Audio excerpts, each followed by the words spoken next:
Suzanne B. from Massachusetts had this to say about the Angel membership. I love the monthly workshop plus the year's worth of coursework. So much content inspired by the angels and delivered by amazing Julie. Thank you, Suzanne B. And Veronica Z had this to say.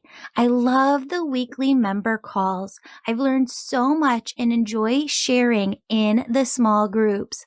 We enjoy having you in them, Veronica Z. Thank you so much for being a member.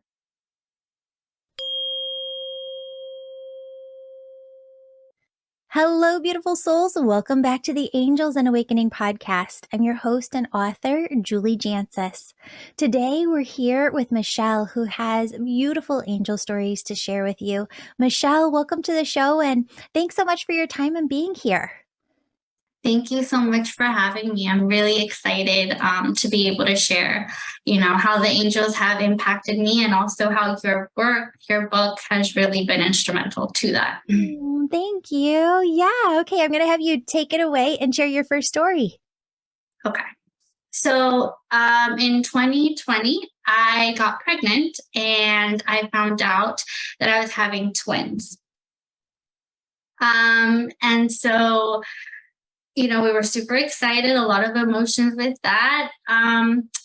But that was the start of a very, very chaotic year. Obviously, not only the pandemic, but just it was a lot of changes and tests for myself and my family. So after at about 10 or 12 weeks, I went back to the doctor and I was informed that I had lost one of the twins. Oh, so sorry. So it was, I found out at 8 weeks. And then a couple of weeks later, when I went for the follow-up, they said that the baby had lost heartbeat a couple days after that initial appointment. But they said, don't worry, the other baby's healthy, like you're good to go. So, I didn't even have time to grieve the first pregnancy loss, because I was just like, okay, I have the other baby. I really got to focus and everything with him. So at about 18 weeks, I found out that my son had a rare condition where basically there was a mass of tissue growing where his lungs were supposed to be. And so they weren't allowing his lungs to develop, and then they were pushing on his heart. And so, the doctor said, listen, it doesn't look very good, but we'll send you to a specialist. And so I start praying, and I go to a specialist, which is really crazy because he's like one out of like 3 doctors that do in utero surgeries. And he just happened to be in Miami. Wow. So I didn't have to travel anywhere. He was close home. And so one of the risks of doing this in utero surgery was that I could go into early labor. But he was trying to reduce the mass so that his lungs could develop. So I had one surgery, wasn't successful. And then I had another surgery. And this is kind of where the angels kind of started impacting my life without me even really knowing. Because there's a song called My Hallelujah by Brian and Katie Torwart, I think is their name. And in the song, it says, there's an army of angels that is like coming to protect you. And I, for whatever reason, well, now I know it was the angel speaking to me. But that song, I just would have it on like constant replay for that phrase. And anytime, so when I had those 2 surgeries, I would just envision like the surgery room, like the operating room covered in angels. Oh, because I couldn't be like fully sedated for that. So they would give me something to kind of, but like I was still present. But after the second surgery, my labor was induced. And so Lucas was born at 26 weeks. And so I remember seeing the doctor's face, and he was just so worried. But for whatever reason, I just felt this immense peace. Like everything's going to be okay. No matter what happens, everything's going to be okay. So Lucas was taken to NICU, and I had the privilege to meet him and hold him and, love on him. And he was alive for about 10 hours. But because his lungs never developed, he was placed on a ventilator, and then he wasn't able to sustain because he had no lungs. So then that's where my whole spiritual journey really begins. I'm a counselor, so I know the process of grieving. Like I know the stages, I know the coping skills, but I needed something more. So I attended a lecture that Mike Dooley had with Lorna Burns, and it was about angels and how to get to know your guardian angel. And so in that, I asked my guardian angel what was his name, and in one of my dreams, he presented himself to me, and it was I didn't see him physically, but I just saw this white light, and he told me my name is Marco.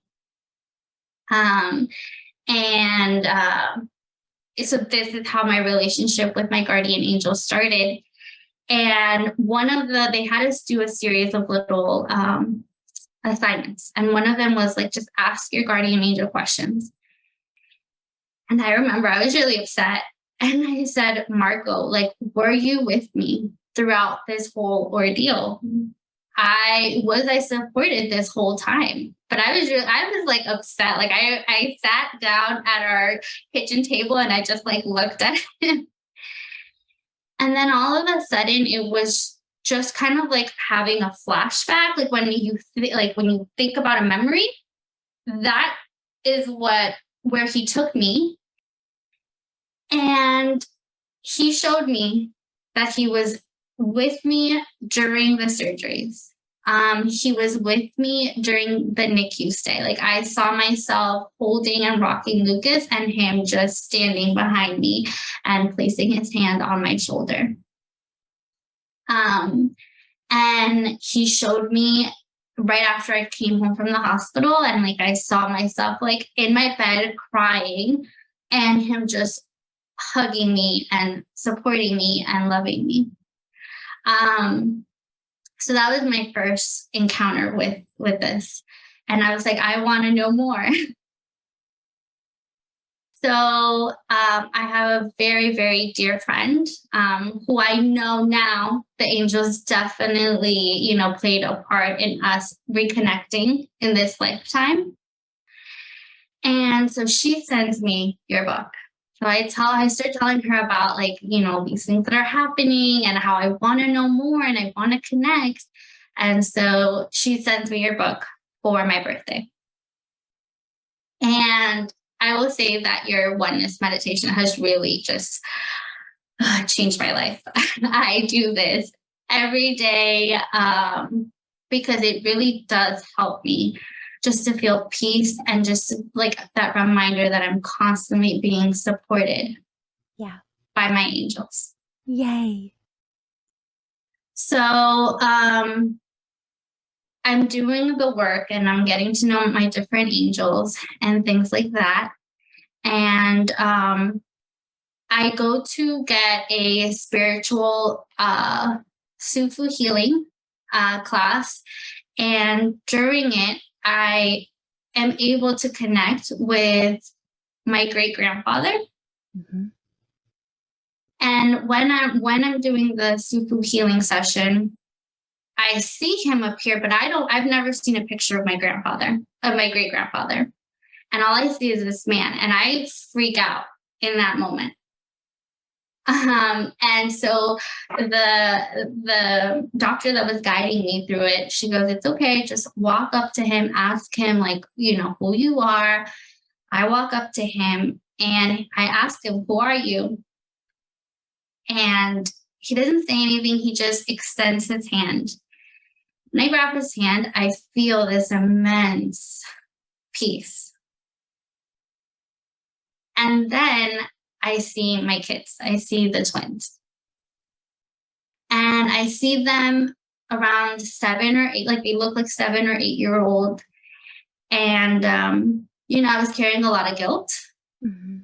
And Lucas and Sophia told me, it's okay, Mom. Like, you don't have anything, to feel guilty about. We know how much you loved us. And Lucas specifically said, Mom, I couldn't leave my sister. Like, I needed to come back. I couldn't leave my sister alone. So it was a very beautiful moment that I had with them. And so after the session, my guide, the doctor was telling me, she's like, that was your great grandfather. And I was like, okay, the gentleman that you saw and I was like, okay, never seen a picture of him, but okay. For whatever reason, I knew was my maternal great grandfather. He died when my grandmother was very young, like 5 or 6 years old. So the next day, the human in me starts doubting, like, is this really real, or am I so desperate for answers that I'm, believing anything that is being thrown my way? So call my grandma and I'm like, Grandma, what did your dad look like? The man that I saw was not too tall, black hair, and had a black mustache. So then my grandma goes, oh, he was really tall, had brown hair. And I go, did he have a mustache? She goes, no. So I'm like, oh, this was like not real. Like, I was just so gullible. And mind you, my grandma has not seen any pictures or anything of her dad since he passed away. So that was like on a Monday. On Wednesday, my grandma sends me a picture. And I go, who is that? That was the man that I saw. And I call her and she's like, that's my dad. That's your great grandfather. And I go, how did you find this picture? So funny enough, 3 years before that, my mom had gone to Colombia and her grandmother had given her a photo album book. My great grandmother passed away. My mom comes back. She's dealing with the grief. She never looks at the album, puts it away, And so when I had called my grandma, my mom was moving. So my grandma was helping my mom pack. And I call my grandma. After I hang up, my grandma's like, oh, let me start packing the photo albums that we have here. And she finds the album. My grandma had never seen that album. Wow. And as she's looking through it, she sees the picture of her dad. Incredible. And sends it to me. And I know, I was like, oh, this is my great grandfather standing like, here's proof. Like, you're not crazy. I was, you didn't make that up. Like, here's this proof. Yeah, that's awesome. Yeah.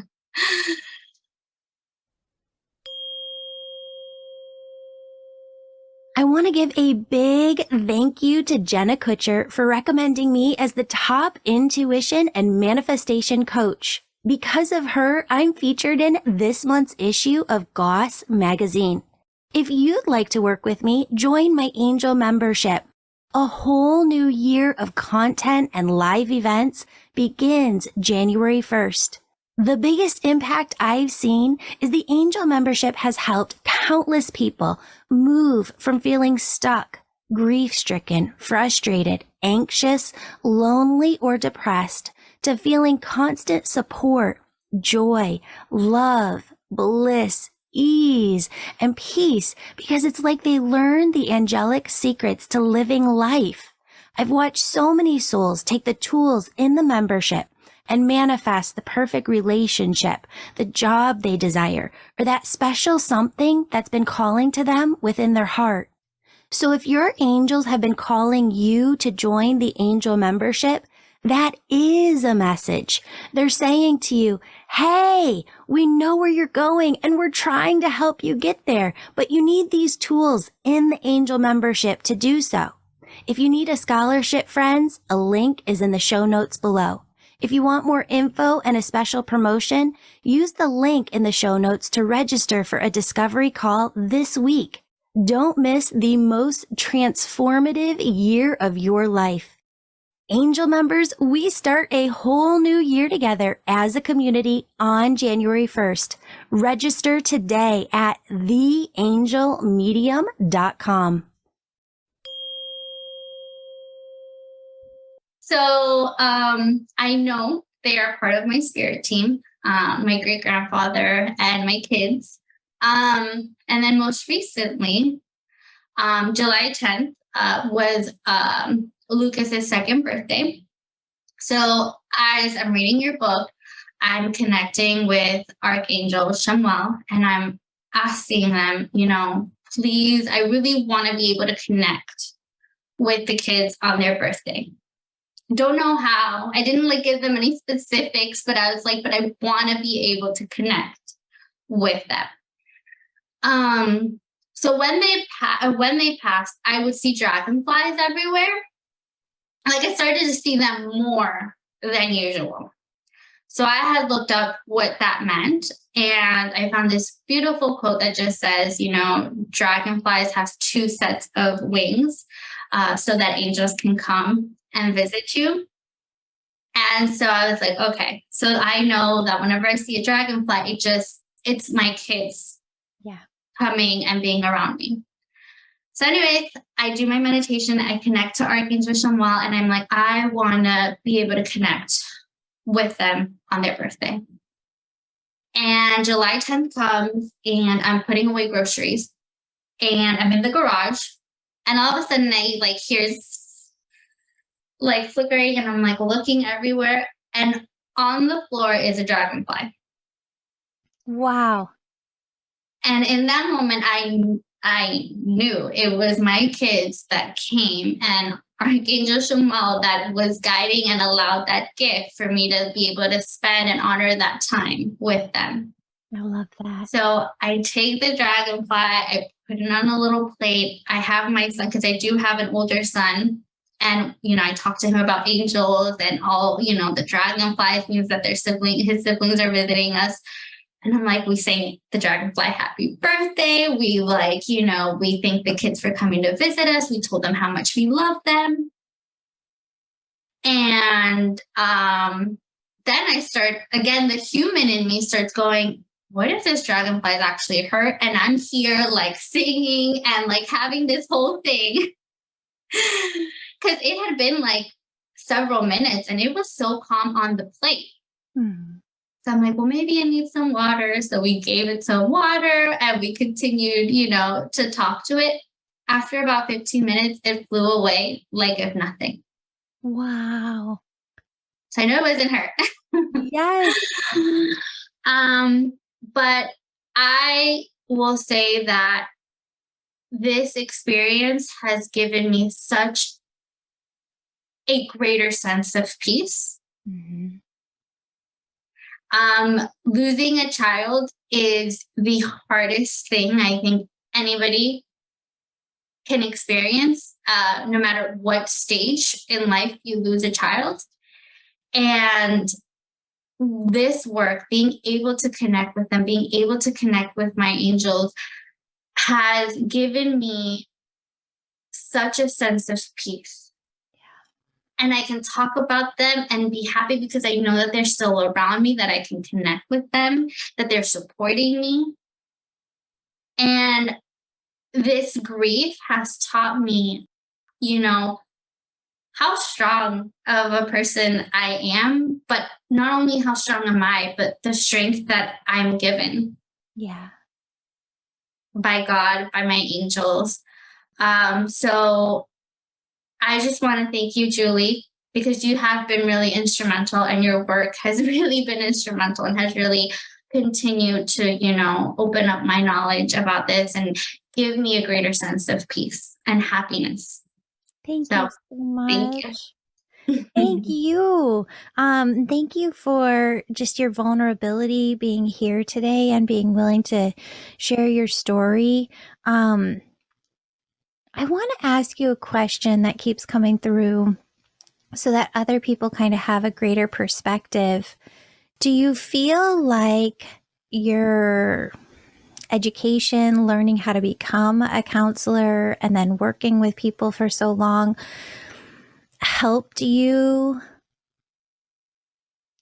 embrace or move through the experience of loss in a different way? And what would you recommend to those out there who are currently experiencing loss? I will say that I am extremely thankful for my profession. I really get to learn about human behavior, about, different coping skills and techniques to deal with loss, to deal with depression, anxiety, stressors. But not only do I get to implement that, and not only do I get to teach that to my clients, but I also really do try to practice what I preach. Yeah.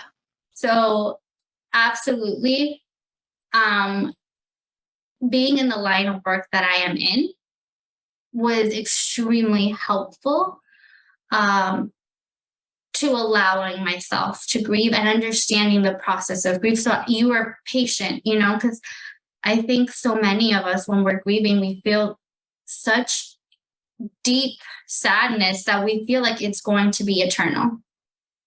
So having that knowledge of understanding the stages allowed me to be patient with myself and to honor each stage that I was going through. Because there was definitely anger. There was definitely sadness. There was definitely bargaining going on. But I have been able to, with the psychology tools that I have, and on top of that, the spiritual aspects, I've gotten to a place of acceptance and love and peace. What I would recommend to anybody, dealing with loss is, first of all, be patient with yourself. And if you can, definitely reach out. Find a counselor that can explain and that can guide you through the process. And on top of that, definitely adding that spiritual component, because there are things that, it's that mind, body, but there's also spirit, right? So combination, using all the tools and all the resources that are out there. And I will say this, I tell this to all my clients, finding a good therapist or counselor is like finding a good hairstylist. Sometimes you have to go through a couple until you find the one that is for you. So anybody that's considering going to therapy, if you don't connect on the very first time with someone, that's okay. They weren't meant for you, but trust your intuition. Trust your angels. They'll guide you to the one. And once you find that one, you'll know. Yeah. And that works with everything across the board. That's why I put that in the book, that you do have to search for the right counselor, therapist. That works with life coaches. That works with mentors. That works with friendships. That works with healers too, that you're working with. You have to find that person that you're in alignment, who sees you, who hears you, who understands the path forward for you, and you can trust to really allow them to guide you forward. Absolutely. Absolutely. And it's, as I learn more about connecting and being in oneness, I will say that has really strengthened my intuition. And I can really apply that across the board to what friendships are, really serving me and which ones are no longer serving me. And that's not to say that there's anything wrong with them. It's just, like you said, we're no longer in alignment. But being able to connect, you have a stronger understanding and can really listen to that intuition. I love it. Oh, that's exactly it. You just hit the nail on the head. Thank you. Thank you so much, Michelle, for being here on the show, for sharing your story, for sharing of yourself. I so appreciate you being here. Thank you so much, Julie. Of course. Friends, if you love this episode, if you know somebody needs to hear this episode, go on over to your social media feed, take a screenshot of this podcast episode, share it over there, share it with all of your people. And while you're there, follow me at Angel Podcast. Thank you so much, everybody, for being here. I hope that you have a blessed, blessed day. Beautiful soul, thank you so much for joining me today. My name's Julie. You know I'm all about connecting you with messages from your angels and loved ones on the other side. If you've been listening today and you're super excited and just have to know which angels are around you right now, who's connecting with you, and what messages they have for you, go to theangelmedium.com. Register for a session. You can do a reading with me or a member of my team, and we can help you in making sure that your angels are doing the very best they can to support you and guide you to your best life. If this sounds like you, virtual sessions, they're only offered on my website. Sign up today. And if you're the person who's really excited, you can sign up for my Angel Reiki School to become a certified angel messenger. That's for the healers among us who feel called to grow their intuition to the max and serve humanity with their gifts. You'll learn Reiki, mediumship, how to deliver angel messages, and how to get clients. That's the Angel Reiki School at theangelmedium.com, or DM me on Instagram at Angel Podcast with any questions. Before you go, connect with your angels by placing your hands on your heart. Take a deep breath. Imagine a doorway filled with God's unconditional love is right in front of you. Step into that love and feel it as it fills your body, chakras, and auric field. Now ask your angels, what would you have me know today? And open yourself to the positive, loving messages they have just for you.